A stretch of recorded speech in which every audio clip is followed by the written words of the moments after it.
অল্পের জন্য বড় দুর্ঘটনা থেকে রক্ষা পেল ডাউন লালগোলা কলকাতা হাজারদুয়ারি এক্সপ্রেস। বন্ধ লেভেল ক্রসিং এ দুটি ছোট 4 চাকার গাড়ির উপরে উঠে যায়।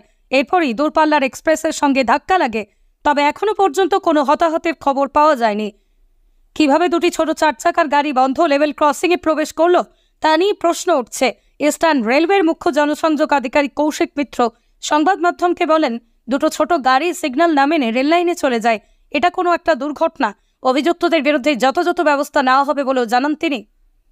রেল সূত্রে খবর, রবিবার রাত 8:40 খড়দহ সোদপুর স্টেশনের মধ্যে দুর্ঘটনাটি ঘটে। দুর্ঘটনাটি কিভাবে ঘটেছিল? রেল সূত্রে খবর, খড়দহ সোদপুর স্টেশনের মধ্যে লেভেল ক্রসিং এর গেট ট্রেন আসার আগে বন্ধ করে দেওয়া হচ্ছিল। তারপর ওই দুটি ছোট 4 চাকার গাড়ি রেলগেট পার হয়ে 1 নম্বর রেল স্টেশনের দিকে ঢোকে। এদিকে ট্রেন চলতে শুরু করলেই লেভেল ক্রসিং এর অপর পাশের গেট বন্ধ হয়ে যায়। এর জেরে এক্সপ্রেস ট্রেনের সঙ্গে দুটি 4 চাকার গাড়ির ধাক্কা লাগে।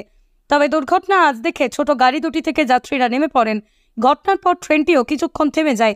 অসমর্থিত সূত্রে জানা গেছে, দুর্ঘটনায় 2 জন আহত হয়েছেন।